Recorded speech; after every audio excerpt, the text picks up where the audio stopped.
Hiba Faiba kay Kile. Happy New Year nga pala sa inyo. Matagal-tagal din tayo hindi nakapag-video. Medyo na-busy tayo sa work. So in this video guys, no, i-share ko lang sa inyo kung ano na nga bang nangyari sa akin sa pag-work ko dito sa Finland as a cleaner. So napabalitaan din natin na maraming hiring dito sa Finland, pero in this video magfo-focus muna tayo sa cleaner.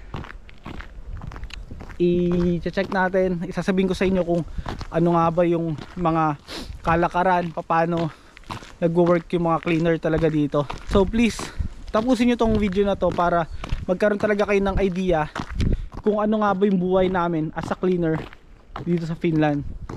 So sa mga bago lang din pala sa aking channel, ako nga pala si Christian, isang Sivoya, isang cleaner sa nursing home.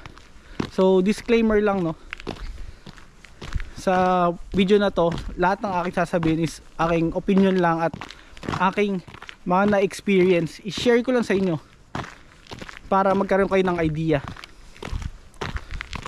Sana natin, no, unang-una, ano nga ba yung mga type ng mga cleaner dito sa Finland? Yung mga may dalawang type ng cleaner dito sa Finland. Isang permanent cleaner at isang outsourced cleaner.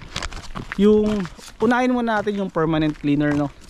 Yung permanent cleaner, isang katulad ko, nag-work ako sa isang nursing home for 8 hours. So ang pasok ko is 7 o'clock to 3 PM every day yon, Monday to Friday. Ang off day ko palagi is Saturday, Sunday, wala akong panghapon. So fix akong nag-work doon.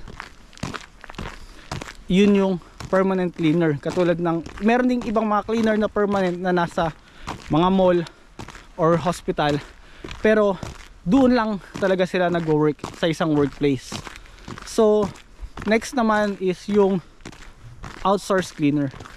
Yung outsourced cleaner naman is yung cleaner na nag-work sa isang company na pinapadala sila sa iba-ibang mga workplace. Yung company nila is may mga client. At yung cleaner na yon, meron silang lilinisin na 4 na workplace. So pupuntahan nila yon. For example, yung clinic, 1 hour nilang lilinisin. And then after nyon, magta-travel sila papunta naman sa bakery, mga 2 hours na lang lilinisin. Tapos next naman, or sa restaurant, depende yan kung ano nga ba yung napag-usapan ng company nyo dun sa client nila, kung ilang beses ba lilinisin at anong oras ilang oras lilinisin yung establishment.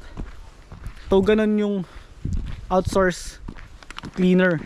So yung mga outsource cleaner dito, paano ba sila nagpapalipat-lipat ng workplaces? So advantage dito sa Finland is marunong kayo mag-drive at meron kayong driver's license. Kasi yung pagpupunta kayo sa iba-ibang mga lugar, kailangan nyo ng kotse. So paano nga ba? Bago ka pa lang dito, wala ka pa namang kotse. Merong mga company na merong mga sariling kotse, yun yung gagamitin yung pang travel papunta sa client 1 to client 2 to client 3. Pero yung company naman na yon is sagot nila, yung ibang company sagot nila yung gas, pati yung company car. Meron din naman mga company na sagot lang yung car pero sagot mo yung gas.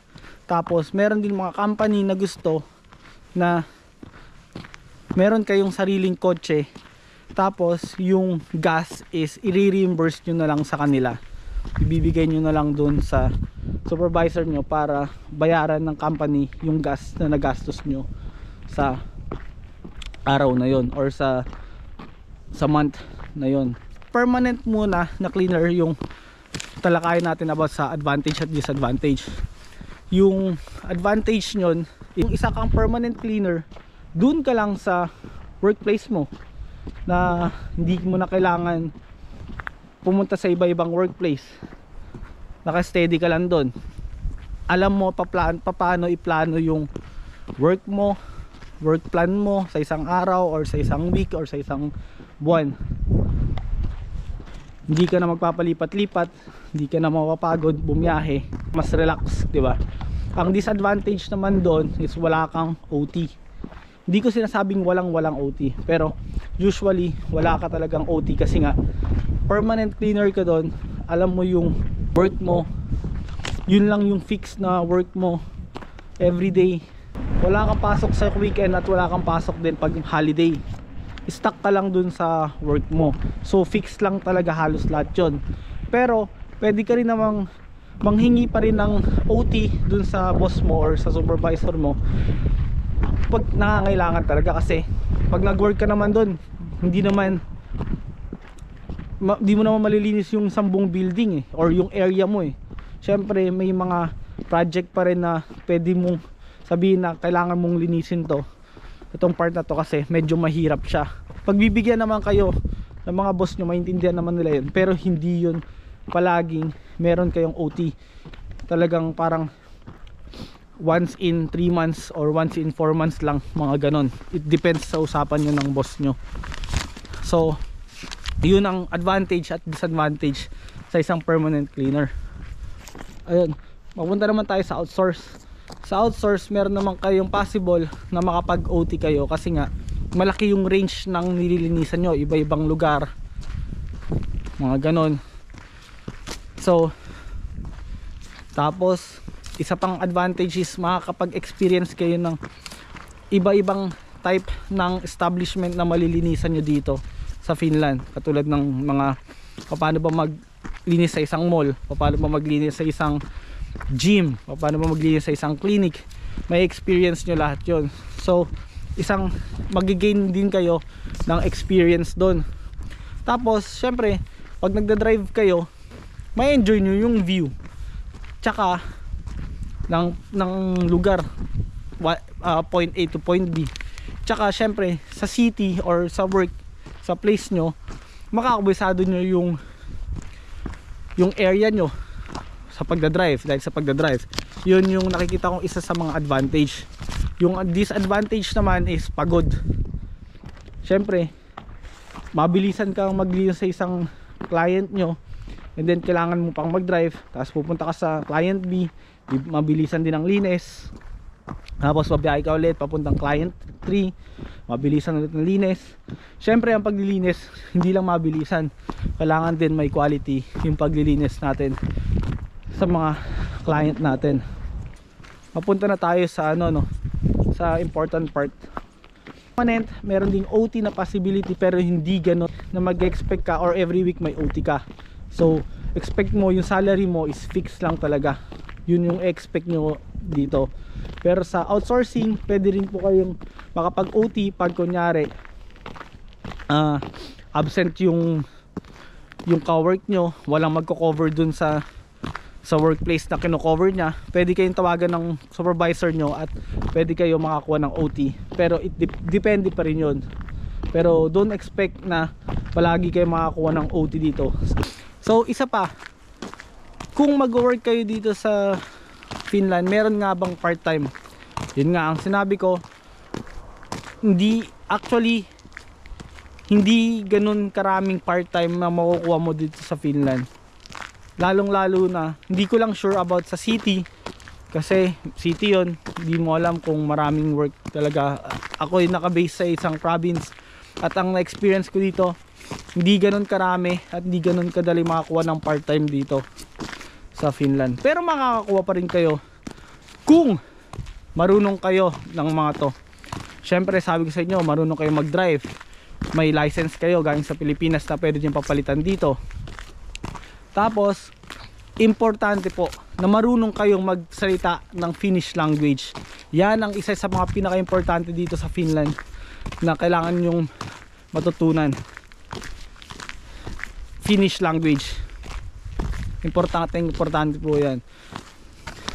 So sa mga balak mag-apply dito, pag nasa Pilipinas kayo, pag-aaralin kayo ng agency nyo ng Finnish language. Pero may mga kilala rin ako dito na nakapunta dito na hindi sila pinag-Finnish language, pero kung makapasok man kayo dito sa Finland ng as a cleaner, at gusto nyong magkaroon ng part-time, isa sa mga requirements is marunong mag-Finnish language, marunong magsalita at nakakaintindi ng Finnish. Hindi naman ganun ka perfect as sa cleaner, pero at least marunong kayong magsalita at umintindi ng Finnish language. And then next is yung experience. Kailangan din meron kayong experience sa work nyo. Ine-expect nila dito sa Finland na yung mga employer nyo marunong na kayo dun sa work na ina-applyan nyo. Hindi kasi siya katulad nung sa atin or sa ibang bansa na may training ng 5 days, 6 days, 7 days, 8 days, tapos check nila kung marunong na ba kayo. Dito kasi meron din naman training, may 1 day, 2 days, matagal na yung 3 days, pero kasi ini-expect talaga nila na alam nyo yung ina-applyan yung work. Kaya yun yung mga bagay na kailangan nyo gawin. Matuto ng Finnish language, meron kayong experience, advantage na meron kayong driver's license, marunong kayo mag-drive, at kung meron na kayo, meron din kayong kotse. Isa yun sa mga advantage.